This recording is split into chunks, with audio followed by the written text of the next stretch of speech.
Today we are learning about chapter number 7, Conservation of Plants and Animals of class 8. In this chapter, the first term, conservation. The term conservation means the process of keeping and protecting something from damage. यानी कि आपके पास जो conservation है, इसका जो मतलब होता है वो ये होता है कि इस प्रोसेस में, कंजर्वेशन की जो प्रोसेस है, इस प्रोसेस में किसी भी चीज को क्या किया जाता है, नुकसान से बचाया जाता है और नुकसान से बचा करके क्या किया जाता है, प्रोटेक्ट करके रखा जाता है। इस प्रोसेस को कहा जाता है conservation.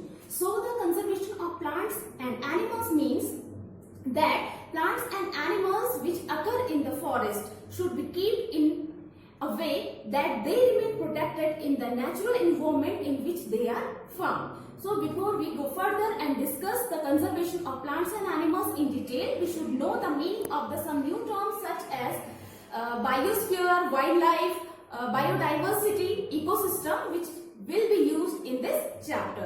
So first term, biosphere. Biosphere means is that part of the earth in which living organisms exist or which support life. Biosphere का मतलब है ये अर्थ का एक ऐसा हिस्सा होता है, भाग होता है, जिसमें कि जो क्या होते हैं, लिविंग ऑर्गेनिजम्स पाए जाते हैं। Includes land surface of all earth, atmosphere of earth as well as water bodies on the earth. Next, the term wildlife means all the animals and plants which are found naturally in the forest and the natural habitat. The term wildlife also included wild plant, but it is most commonly used for the wild animals and birds. Next term, diversity. Diversity means variety, and biodiversity, biological variety, biodiversity refer to the variety of the organisms found in the particular area or a habitat.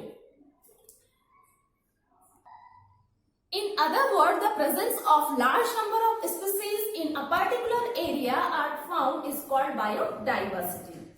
Next term, ecosystem. Ecosystem means a system which includes all living organisms, plants, animals and microorganisms of an area and the physical environment. Physical environment means soil, air, water in which they live is called physical environment.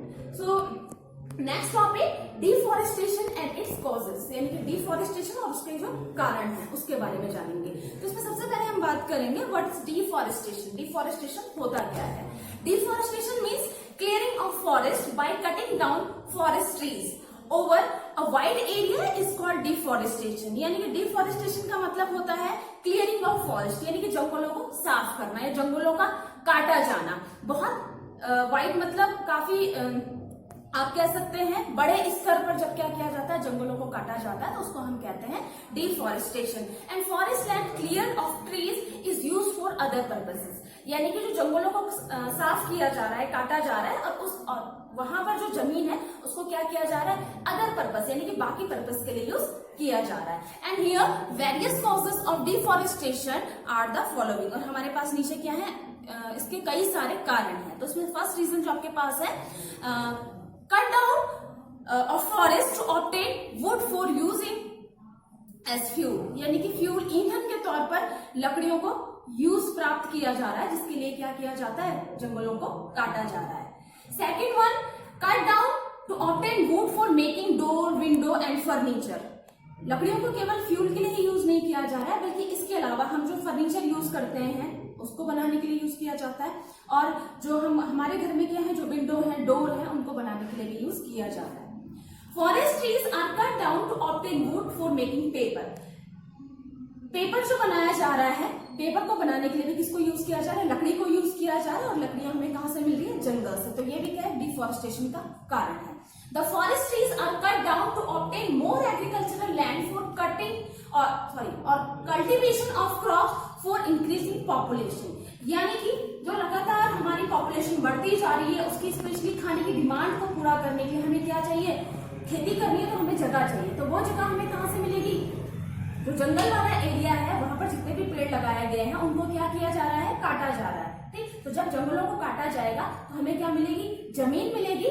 जो जमीन कैसी होगी, जिसपे हम लोग क्या कर सकते हैं, आसानी से खेती कर सकते हैं। ठीक, तो ये भी आपके पास क्या है, एक रीजन है। किस चीज का रीजन है, किस चीज का रीजन है? पर्टिकुलरली डिफॉरेस्टेशन का, कि यानी कि जंगलों को जो काटा जा रहा है उसके आपके पास ये रीजन है। लास्ट आपका पास जो यहाँ पे रीजन है, कारण जो है वो ये है, forest trees are cut down to get land for building houses, factories, roads and dams. So some natural causes of deforestation are forest fire and severe drought. तो इससे पहले हमने जो पढ़े थे सारे के सारे क्या थे आपके पास, जो कॉजेस थे वो क्या थे? मैन मेड कॉज थे। कारण जो थे वो इंसानों के, आप कह सकते हैं कि हम लोगों के थ्रू क्या थे, ये कारण बन रहे थे। लेकिन हमारे पास कुछ क्या है, नेचुरल कॉजेस भी हैं। उसमें अब आपका क्या है, डिफॉरेस्टेशन के नेचुरल कॉजेज हैं, जिसमें कि आपके पास है फॉरेस्ट फायर, यानी कि जंगलों में आग लग जाना। तो जंगलों में जब आग लगेगी तो क्या होगा, वहां पर जो क्या है पेड़ है वो जल जाएंगे, इसकी वजह से डिफॉरेस्टेशन होगा, या फिर आपका severe drought. Okay, let's now move on next topic, consequences of deforestation, यानी डिफॉरेस्टेशन के आपके पास परिणाम क्या होंगे, उसके रिजल्ट क्या है। So the deforestation will have following consequences for us, other animals and the environment. So first consequences, deforestation will lead to a shortage of food and other forest product. यानी कि डिफॉरेस्टेशन की वजह से क्या होगा, हमें लकड़ी की कमी होती जाएगी और साथ ही साथ जितने भी हमको फॉरेस्ट प्रोडक्ट मिलते हैं वो धीरे धीरे क्या होते जाएंगे, कम होते जाएंगे। Second one, will cause an increase the temperature of earth atmosphere leading to global warming. Earth का टेम्परेचर बढ़ता जाएगा, क्योंकि आपको पता है कि अगर हम बैलेंसिंग की बात करें तो प्लांट्स जो है ऑक्सीजन को, कार्बन डाइऑक्साइड को क्या करते हैं, फोटोसिंथेसिस में यूज करते हैं, और जब वो फोटोसिंथेसिस की प्रोसेस करते हैं तो ऑक्सीजन गैस को क्या करते हैं, रिलीज करते हैं, जिसकी वजह से दोनों गैसेस का जो अमाउंट है वो क्या होती है, एटमॉस्फेयर में बैलेंस अमाउंट में बनी हुई रहती है। लेकिन जब डिफॉरेस्टेशन होगा तो उससे क्या होगा, जो अर्थ का टेम्परेचर है वो किसकी वजह से इंक्रीज होता जाएगा, कार्बन डाइऑक्साइड की वजह से, क्योंकि कार्बन डाइऑक्साइड को यूज करने वाले जो प्लांट है वो क्या है, प्रेजेंट नहीं है, जिसकी वजह से कार्बन डाइऑक्साइड की क्या होगी, अमाउंट बढ़ती जाएगी, अर्थ टेम्परेचर इंक्रीज होगा, जिसको कि हम क्या कहते हैं, global warming. Next one, deforestation will cause soil erosion making the soil infertile and lead to desertification.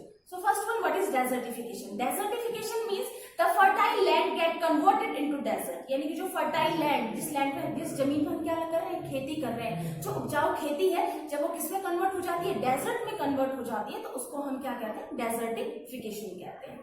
Next one, deforestation will cause frequent flooding of river leading to loss of life and property. Deforestation affect the water cycle leading to decrease the rainfall.